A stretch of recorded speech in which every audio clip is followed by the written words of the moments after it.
Our speaker today is Chesa Boudin.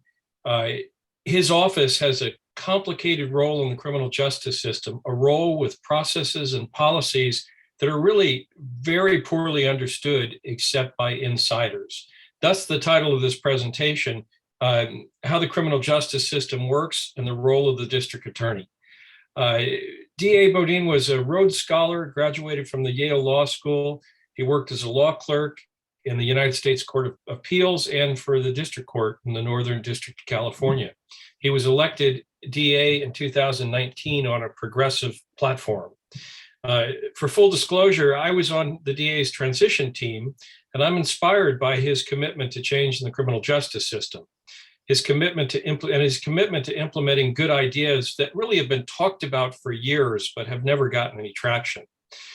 I can tell you that after 35 years in policing, the criminal justice system, as it is now, doesn't serve anyone really well. And so maybe it's time for change. But anyway, rather than editorialize, let me introduce the DA, and here he is. Thank you so much, Richard, and happy Thanksgiving to everybody. It's great to be with you. I appreciate you making time, particularly as I know there's turkeys in the oven and bread baking and stuffing to make and all the rest of it for all of us. So it's a happy time. There's lots to be thankful for. And among other things, I'm thankful for the opportunity to share a little bit about the work that we do in my office and some of the challenges that we face with all of you. I do hope we'll be able to save a lot of time for questions and answers. And so I want to just start with a high level overview of what the DA does. And I think there's a lot of misinformation out there. There's a lot of folks who will say to me, well, what's the difference between the district attorney and the city attorney, for example? Or folks who will say, well, how come the DA's office isn't making more arrests, for example? So let me start with those kind of basics as an overview about how my role, my office's role, connects with and intersects with the roles of all the other agencies that manage law enforcement in the city. So most of what we do is enforcing criminal laws against people who commit crimes. But a lot of it also involves some civil enforcement. We also have civil enforcement powers.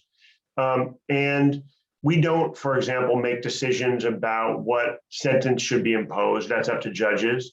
And we don't, for example, go out and make arrests. That's generally speaking up to the police. So I want to kind of walk you through the life cycle of a typical crime. Let's say that there's a burglary of a business in San Francisco. The business owner or some witness would usually call 911. They would report that there's a burglary in progress, or that perhaps they showed up the next morning and found they'd been burglarized overnight. 911 dispatch would triage the importance of that call based on all the other things happening. Is it still in progress? Is there a weapon? Is there somebody injured? And depending on what priority is given, police, San Francisco police, would respond to that call. When they get there, they'd take witness statements. They would document evidence. If there's a suspect on scene, they would try to effectuate an arrest. Once the police complete their investigation, if the police make an arrest, they notify my office. So I want to just sort of be clear about what slice of the pie we're talking about here as we work our way downstream. We know that some significant percentage of crimes never get reported. Police never get called, never have a chance to investigate or try to make an arrest. When police do get called, when they do get notified, it goes into the police data dashboard. It gets logged as a reported crime. It gets reported on various transparency websites from the city. Of all of the cases that get reported to the police, only about 7% ever make it onto my desk. Most, and this is true to some extent throughout the country and throughout history, most crimes that get reported to police do not result in an arrest, do not result in an opportunity for a district attorney to file charges. What we see in my office is just that 7 or 8% of cases that are reported to police and that result in a cleared case, a case that is a completed investigation with an arrest. Once those cases make it to my team, we have specialized lawyers who review the investigation and make charging decisions. In some instances, they say to the police, hey, we need more evidence. We need to wait for the DNA results or the toxicology results before we can charge this case. In other instances, they say, we like what you did, we like the charges you recommended, and we're going to add more charges on top of that maybe the police didn't see or didn't think of, since most officers are not lawyers. And if and when we file charges, which we do, depending on the category of case, in auto burglaries, for example, it's around 80% of the time. In some other categories of case, it's harder. In homicides, it's in the 70s, 70% of the time we're filing charges. When we do that, it's our responsibility. It's my office's job to then present that evidence to the court, to litigate the case, to respond to defense motions, to argue in front of the judge that the person should be held in custody pending trial, or what conditions of release are appropriate. And if and when a conviction is secured, it's our job to argue to the judge what the appropriate sentence should be.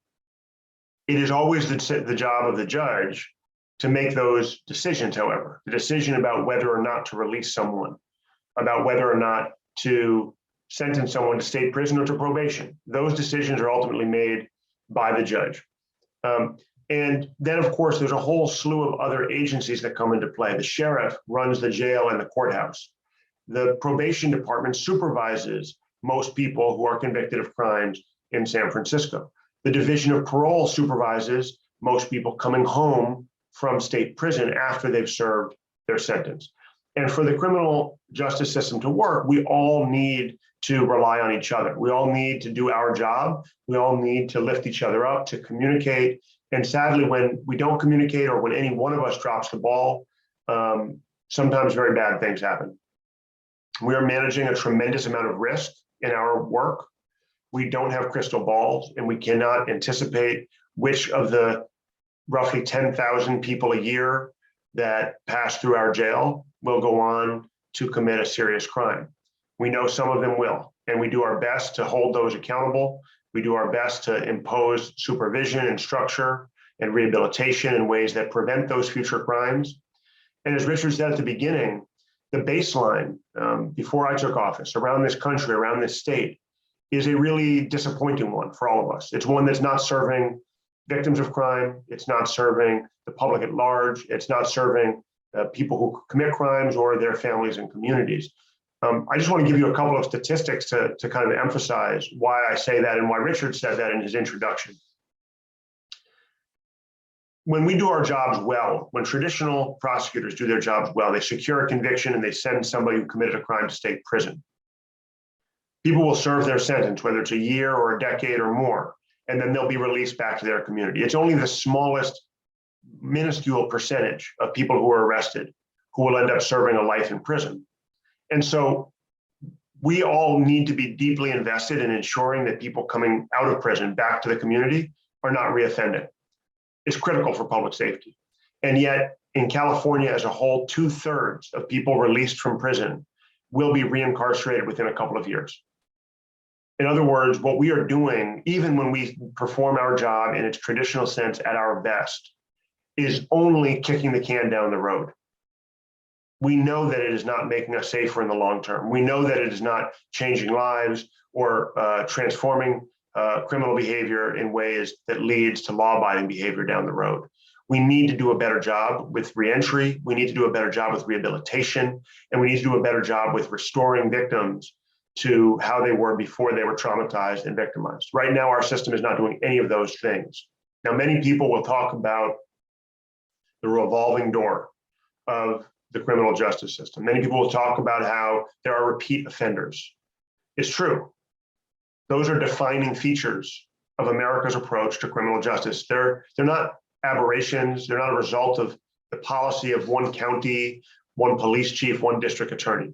Anywhere in this country you go, people who are arrested more likely than not will have prior arrests. Anywhere you go in this country, people who have served prison time, more likely than not, will end up being rearrested and reincarcerated. I ran for district attorney on a commitment to change that. And the COVID pandemic has not made it easy. It has presented us with challenges we never could have imagined. All the reentry programs that existed in this city were shut down temporarily, stopped accepting people. My office was shut down, the courts were shut down, the jails were largely shut down. And so all of the programming and rehabilitation services and even victim services that we offer were made infinitely more challenging over the 18 months or so that I've been in office. I've been in office less than 2 years. So my entire tenure has been defined by the COVID pandemic, and we have a lot of work ahead of us to do. I'd love to answer questions about the work we have done, about the things I'm proud of, the things I wish we'd done differently, mistakes, lessons learned, or even take suggestions from all of you about how we can do a better job keeping San Francisco safe and doing justice one case at a time. Thank you.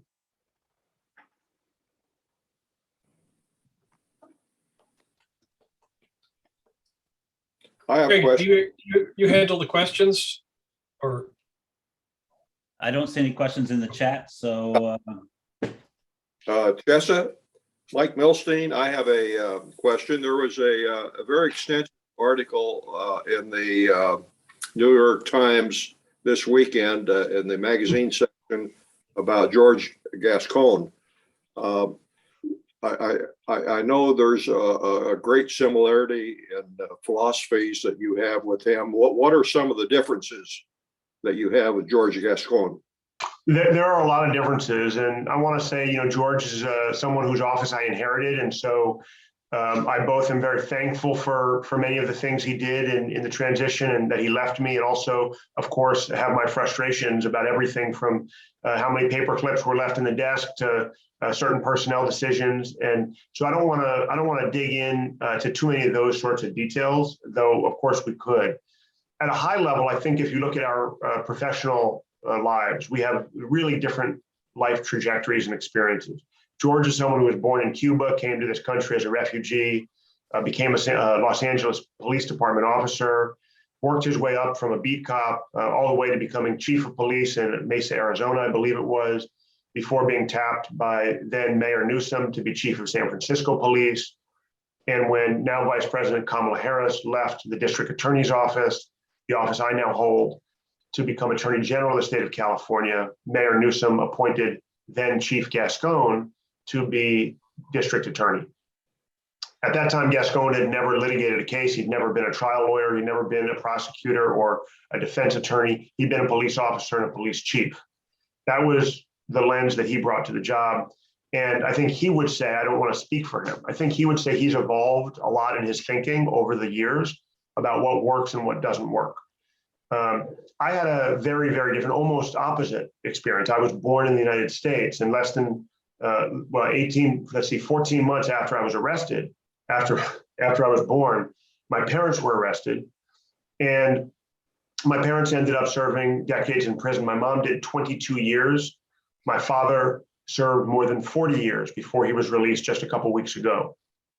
As a result, my entire life, I grew up visiting prisons. I grew up impacted by my parents' tragic criminal decision making. I grew up impacted by the fact that they had participated in a crime that cost 2 police officers and a security guard their lives, and that their decisions, their participation in that horrific crime had also shattered my sense of stability as a child. And I grew up thinking in a way that very few people with my social class and education grow up thinking about our approach to criminal justice. And so I knew from really day one that our criminal justice system had a disparate impact on Black and brown families. I knew that it was impacting communities of color and poor communities in ways that were actually creating a cycle of crime. And I knew that we were doing far too little to support victims of crime, simply telling them that they should measure justice in years of incarceration without any more to support them through the trauma and recovery process. Now, those are just a few of the examples of differences between me and George. When it comes to policies, we do have some real differences as well. When he took office in LA, he implemented policies that were similar to mine in some ways, but his policies were across the board. He had black and white, we will never do this, or we will never do that, or we will always do this. He did that, I think, in part because he runs an office that's the biggest district attorney's office in the country. They have 39 area offices, over 1,000 employees. My policies are, with almost no exceptions, are presumptions. In other words, there are presumptions that we will do this or we won't do that, and we can make exceptions subject to case-by-case analysis. That's an important difference. I believe policies need to be flexible. I believe the complexity of the cases that we see is really infinitely vast. And so we need to have the flexibility within the law and the Constitution to make appropriate decisions. I want my staff to have clear guidelines about how to handle cases. If they think that those guidelines shouldn't apply in a particular case, they come to me and we talk about whether or not we should make an exception. I see Richard's hand, and I know there's a question in the chat. Let me go to Richard, and then I'll go to the chat. You know, I have a quick comment. Chesa and I come to a point in agreeing on many things, but not everything. I had a brother, my brother was murdered in the late 80s. And I can tell you that until you've been a survivor in something like that, you don't realize how the criminal justice system fails victims. And that said, I have a question about flash mobs that are in the news right now, Chesa, and I'm most interested in this rhetoric going up and down the state about the fact that the adjustment upwards of the dollar figure, $950, to separate petty theft from grand theft, somehow has turned the system upside down. And so, you know, my general question, and then about that dividing line. Yeah, thanks for that question, Richard. So for a little bit of context, about 7 years ago, California passed a Proposition 47. This is long before I was in office. And that proposition, among other things, adjusted to some extent, it didn't fully adjust for inflation, but it adjusted to some extent the threshold from a misdemeanor to a felony for property crime, for theft. Not all property crime, but for theft crimes. So it used to be, I think, 450, and now it's 950. That doesn't even adjust for inflation from the last time that the law was changed. The other thing to know that's really important is that there are 33 states in the country that have a higher dollar threshold than California. In other words, if you go to Texas and you steal $2,499, it's a misdemeanor. In California, if you steal $950, it's a felony. So I think there's a lot of noise about that proposition that's really confusing the conversation. In Texas, they don't have the same level of property crime that we have in San Francisco. And yet you can steal $2,499 and it's a misdemeanor. So I think that's really misleading, particularly when we talk about these flash mob robberies and burglaries and looting that we're seeing around the Bay Area and around the country. Because when we look at what happened in Union Square on Friday night, when we look at what happened in Hayward or Los Angeles or Walnut Creek or any of these, San Jose, Palo Alto, any of the other areas in California that have been hit just in the last week by these flash mob burglaries, they are stealing well over $950 worth of merchandise. They are stealing tens, if not hundreds of thousands. We estimate that in San Francisco in one night, over $1 million of damage and property was stolen. So we are already able to charge people with felonies. The notion that that dividing line, 950 versus 450, is driving crime is actually simply not supported by data.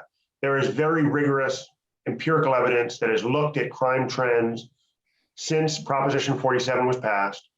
And it shows that with very few exceptions across the state, overall crime has declined since Proposition 47.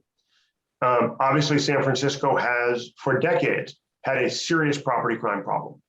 And I know in good company with many of the police officers on the front lines in San Francisco, when I say I am frustrated by the lack of resources and the lack of tools we have to address lower level property crime.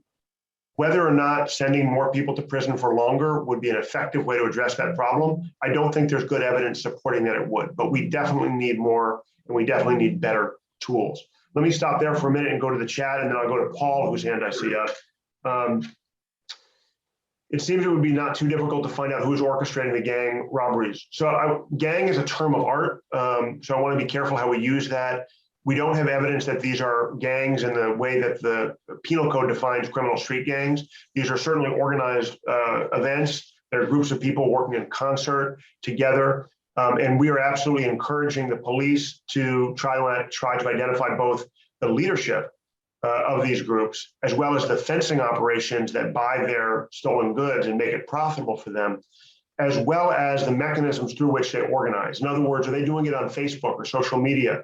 Snapchat. If we can get search warrants, if police can get search warrants, and I've directed my lawyers to help the investigating officers in the police department with this process, if we can get search warrants for the cell phones of the people that have been arrested, and we can identify who they're selling their stolen goods to, or what mechanisms, what channels they use to organize these planned robberies, I think we can do a tremendous amount of good in preventing tomorrow's potential similar crime, and also in holding folks accountable that may not have been on the street that day, but that are behind the demand for these stolen goods and the brain power behind these operations.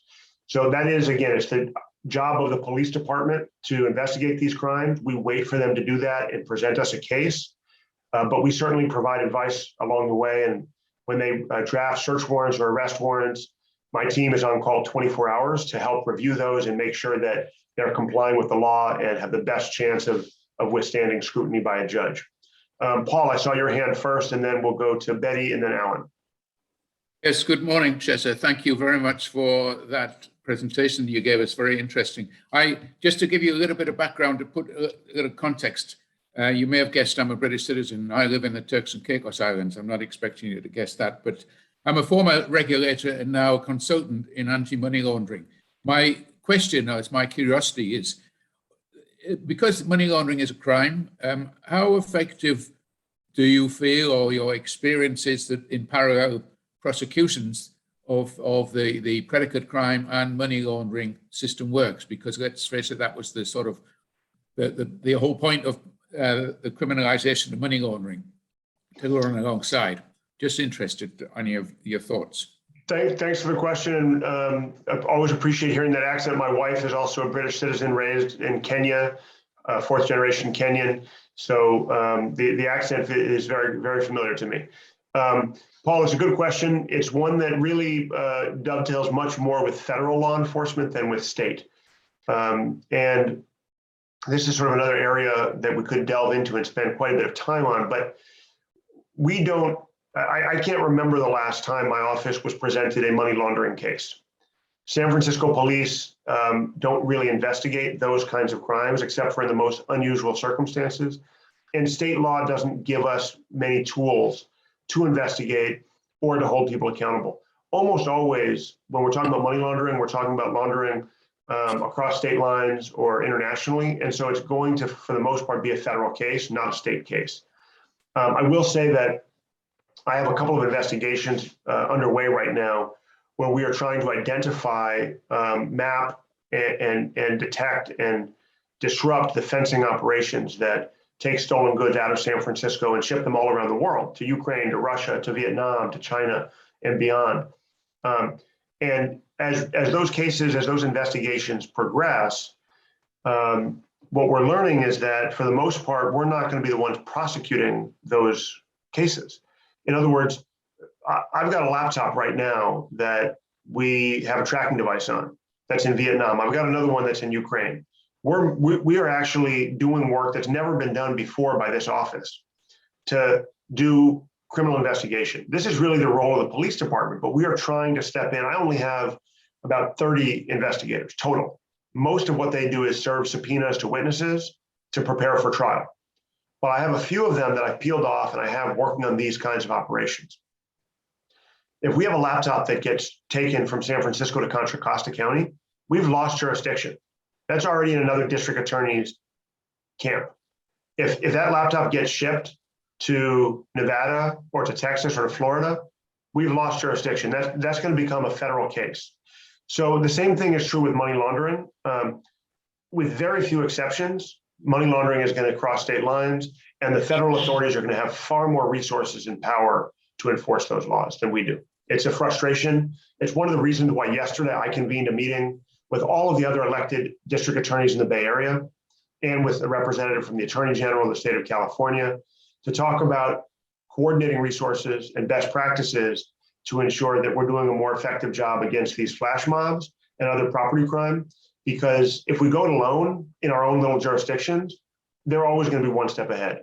The people who steal property from rental cars in San Francisco's Union Square are going to quickly take it to Oakland and then store it in a warehouse in Hayward, and then they're going to ship it to someone in Florida or Mississippi. And if we're working in silos, we're never going to be able to disrupt and dismantle these operations. That's why we're trying to work in unison. That's why we're trying to bring the feds and state level authorities in as well. Betty. Thank you, Chesa. Thank you. Thank you. Chesa, thank you so much for speaking with us this morning and explaining a bit about how the system works. I also applaud your philosophy of hoping to revolutionize, maybe that's the wrong word, but change the system, because system clearly needs to be changed. And I also am very happy about your joint meeting yesterday. That's what really has to happen. I have several questions, of which perhaps I can ask two. The first one is, since you've taken office, and I may have the incorrect number, but about 59 prosecutors have left, which is about 40% of your staff, or whatever you would call them. Is there any particular, and that's unprecedented in the history of San Francisco's DA office. Is there any particular reason why this has happened? That's one question. The second question is, burglaries have increased since in 2020 by about 78%. And other communities around the Bay Area, it's around 6%. And why is that happening in San Francisco? I have heard stories that the police really have their hands tied, because why bother to arrest somebody when they don't get prosecuted? So what they're doing, and I'm not sure this is totally accurate, is that they're following the perpetrators of the crimes over to the East Bay and arresting them in Alameda County, where they will get prosecuted. So would you address both of those? Because this is really concerning the public. Thank Absolutely. Those are great questions. Thank you so much, Betty. First of all, with regard to the first question, it is not unprecedented. It is a high level of turnover. It is consistent with the turnover in the office in late 2018, 2019. We have seen a lot of turnover in the San Francisco DA's office, and there's a lot of reasons for that. The political uncertainty around who was going to replace DA Gascon after he announced his departure. The COVID pandemic has led to something that is widely referred to by economists as the Great Resignation. It's not limited to my office. It's true in the corporate sector. People are rethinking where they want to live. They're rethinking what their priorities are. They're moving out of cities. And so, yes, it's a challenge to continue to hire and to keep the office functioning when we have that kind of turnover, but it is not new. It's been true for the last 3 or 4 years in the office.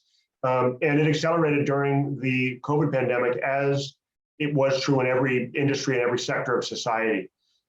Why is it happening? In some ways, it's happening for the same reasons as well, that putting aside COVID for a moment, it's happening for some of the same reasons that we see a massive turnover in who works in the federal government after Biden wins and takes over from Trump. You have different administrations, you have changes in leadership, and people, you wouldn't expect someone who's newly elected to keep 100% of their staff on. You wouldn't have expected President Biden to keep the same cabinet that President Trump had. So there's a lot of factors here. And I think what we'll see is, as we emerge from the pandemic, and as the staff that are eager to come work for me, we're interviewing folks, we're processing applications every day. Those folks are here, they're eager to work, they're excited, they're hungry, they're high energy. And we're also bringing back, and this is important, Betty, this doesn't get reported, this is really important. We're also bringing back veteran prosecutors who left the office under prior administrations and are now eager to come back and do the job. I've hired, I think, 7 former assistant district attorneys from this office who had left to go work for other offices, for the attorney general, go into private practice. And they're eager to come back. One of them is now doing our highly lethality domestic violence cases. One is starting in 2 weeks, is going to help to manage our misdemeanor attorneys, help train them. I could go on and on. So we had one person who left under my administration, went somewhere else and realized that actually they loved the work I was doing, and they begged to come back, and we hired them and brought them back in. So we're seeing people moving in both directions, and I think sometimes the numbers get blown out of proportion. But yes, there's turnover.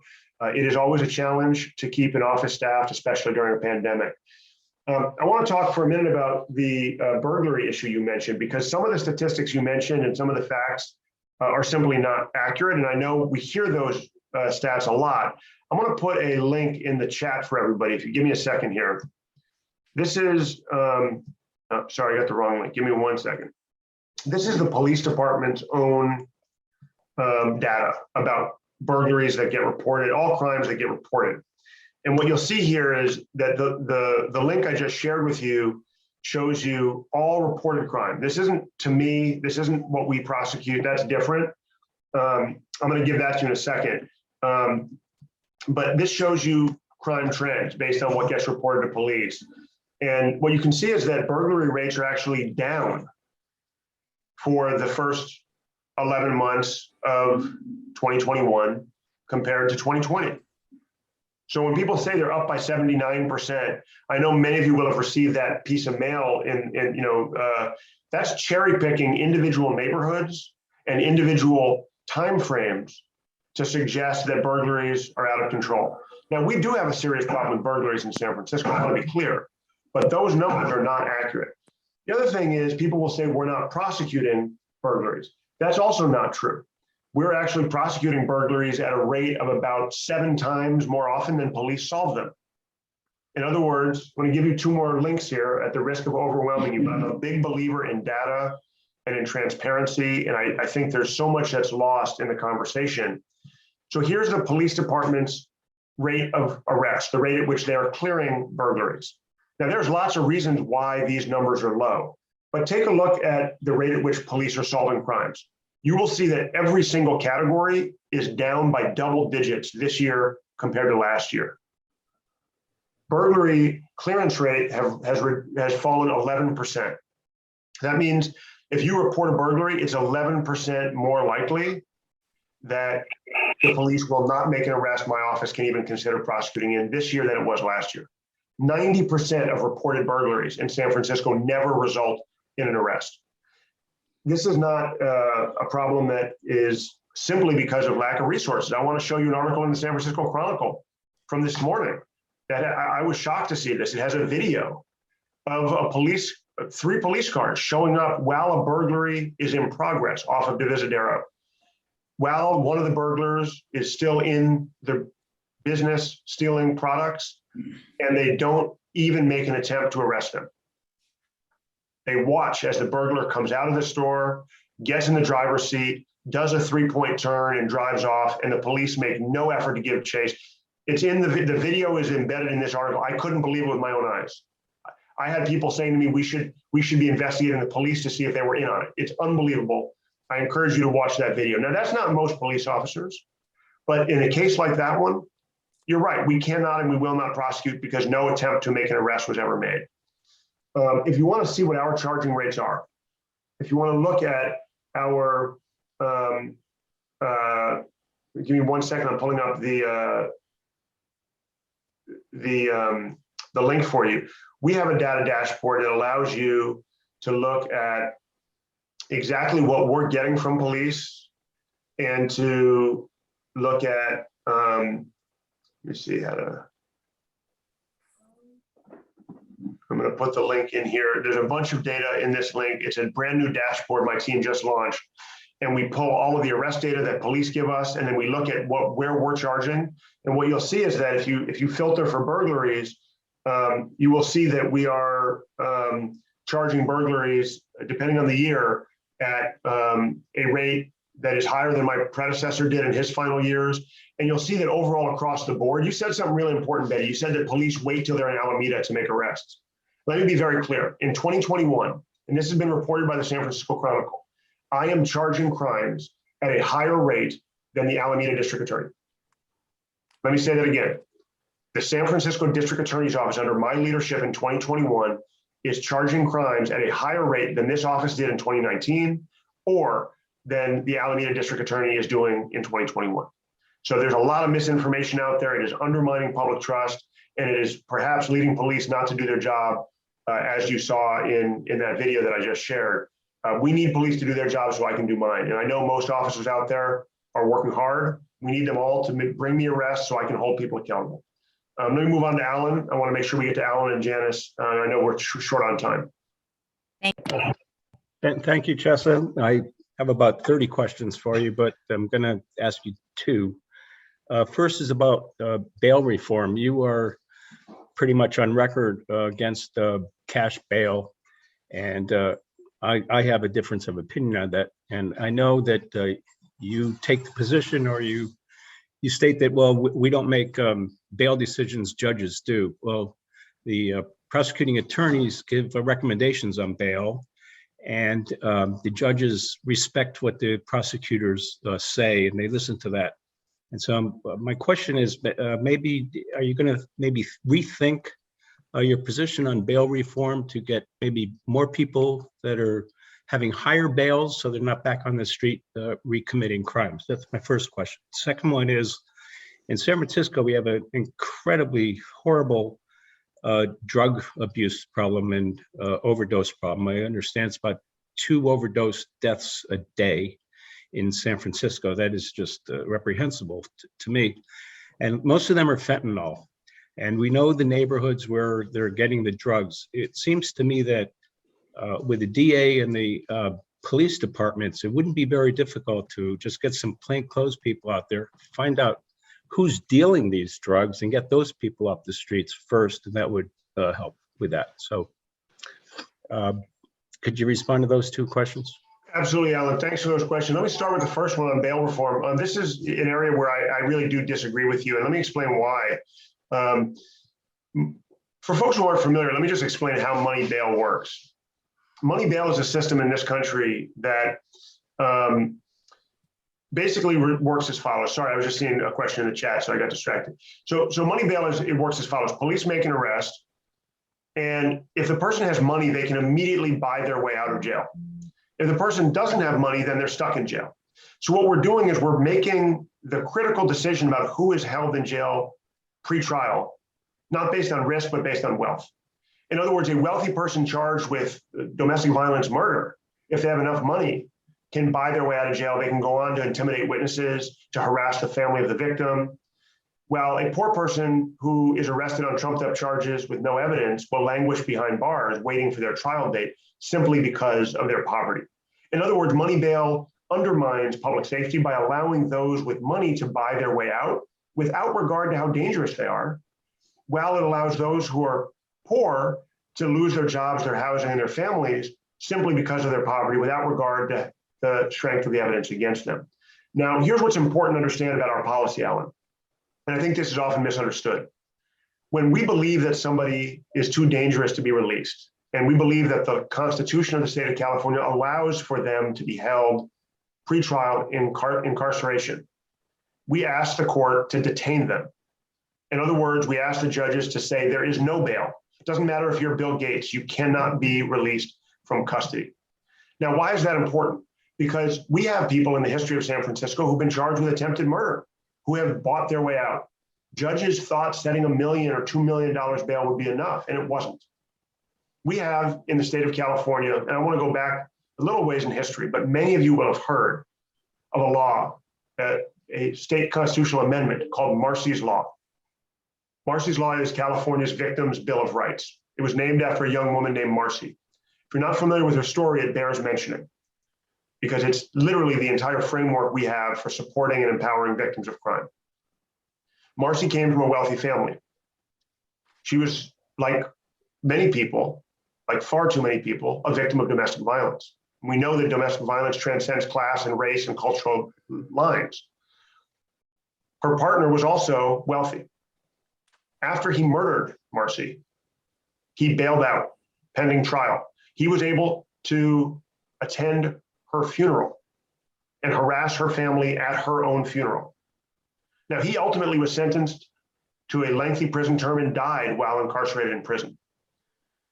So you tell me, did money bail protect Marcy's family? Did money bail protect the public from someone who committed that domestic violence murder? Absolutely not. In my administration, when we see domestic violence murders, we ask the court to hold people with no bail. Doesn't matter how wealthy they are, we don't want them back on the streets. And we don't want people who are presumed innocent under the Constitution to be incarcerated simply because they're too poor to pay a for-profit corporation to buy their freedom. That's the problem with money bail. It's unconstitutional and it undermines public safety.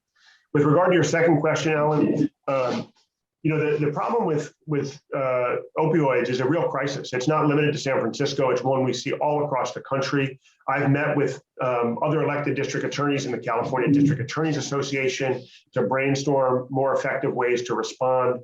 I have a higher filing rate for felony drug arrests than my predecessor did in his last 5 years in office. It is in fact the category of crime that we charge at the highest rate when police bring us crimes. When they bring us drug arrests, we charge those crimes more consistently than any other category of crime the police bring us in significant numbers. And there's a number of reasons for that, but obviously it's not working or we wouldn't see the rate of overdose that we're seeing. It is tremendously frustrating to all of us, particularly to the families of those who are dying of overdoses. It is also true that police have made fewer drug arrests in my administration than they were making in the years prior. There's a lot of reasons for that, maybe COVID, maybe changing priorities. I don't know, but I can tell you if you look at that dashboard I just put in the link, you can literally go to incident type and you can go to drugs if it's in there, and you can look at what we're charging.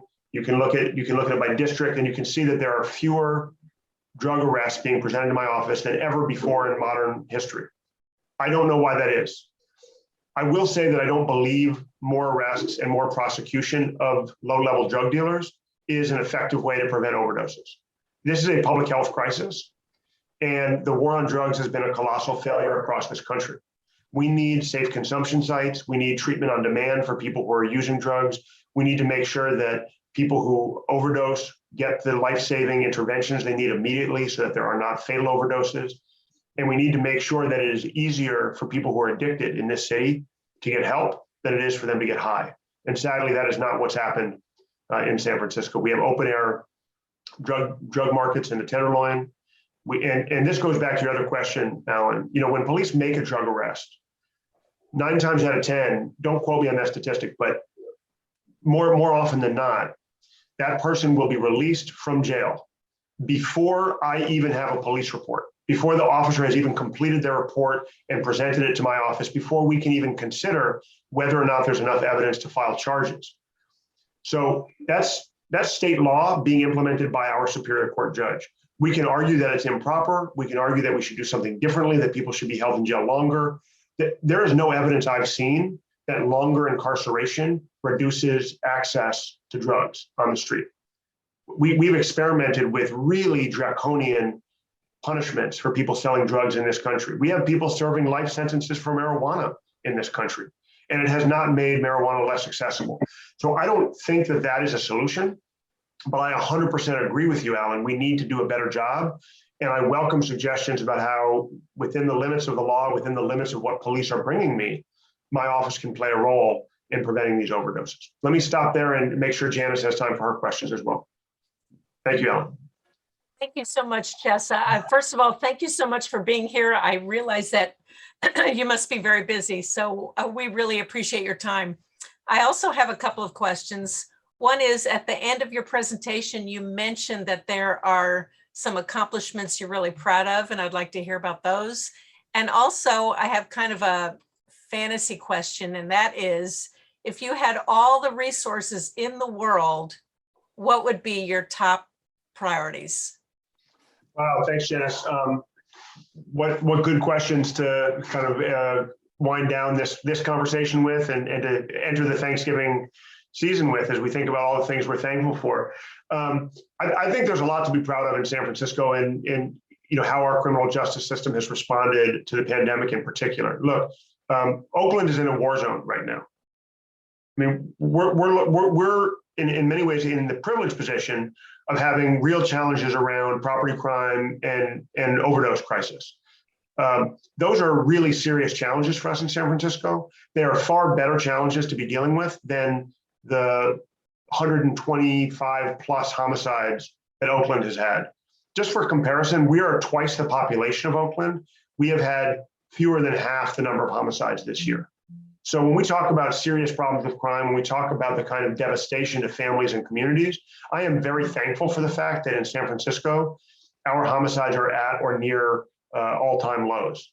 Very, very near the 56-year low we hit in 2019. Now, every homicide is one too many, but I think we've done a phenomenal job of prioritizing the most serious crimes in this city.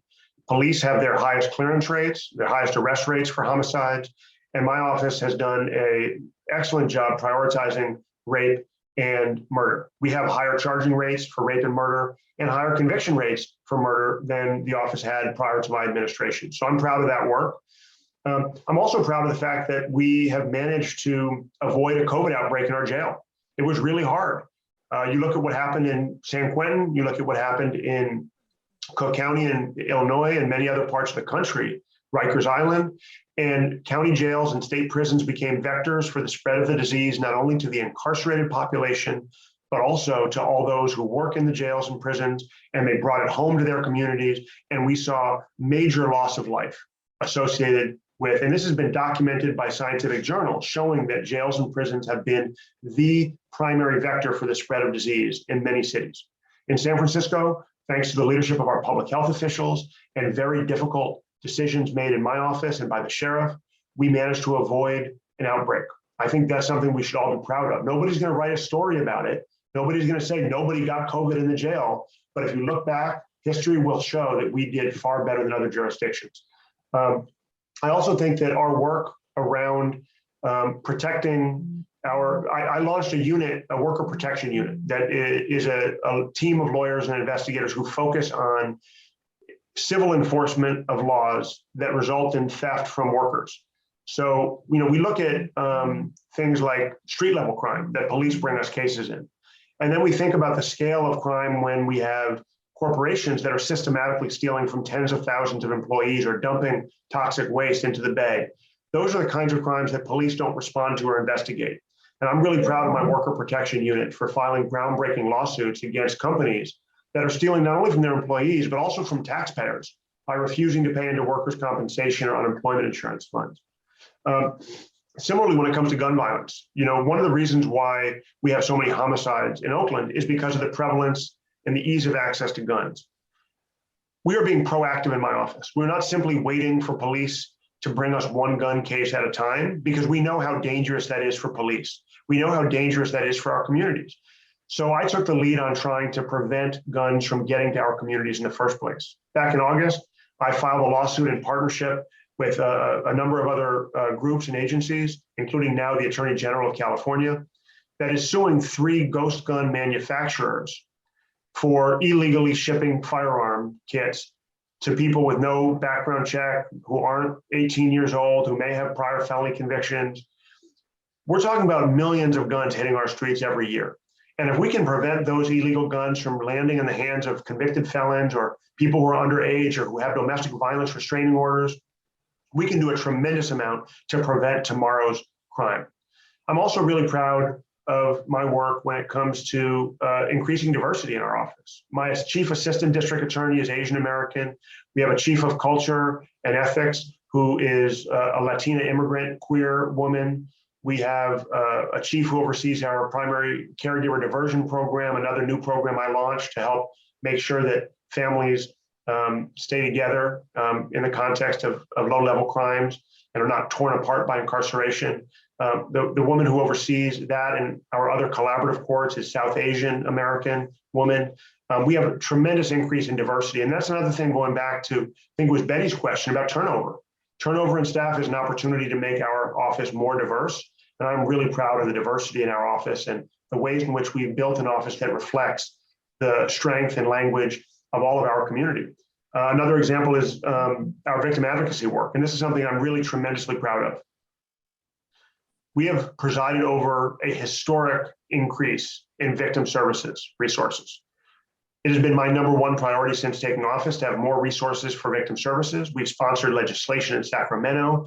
I've advocated with the mayor and the board of supervisors, and we now have the biggest victim services division the office has ever had, including the first ever Cantonese speaking chief of victim services.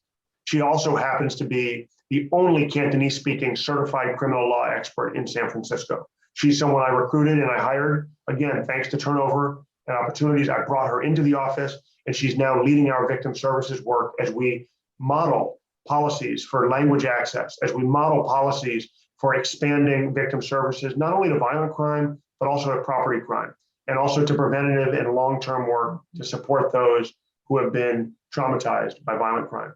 I could say a lot more about the things I'm proud of, Janice. I appreciate the question, but I know there's another question, and I think we're almost out of time. The second question was, if I had all the resources in the world, what could we do? I want to sort of say two things. One is on the investigative side. I would love to do more proactive investigative work around the upstream drug dealers that Alan referred to, and around the downstream fences of stolen goods, for example. I would love it if my office could play a leadership role in that. And we only have 30 investigators, and they're spending almost all their time serving subpoenas to bring people in to testify in court. The other thing that I would love to have more resources for, of course, is victim services.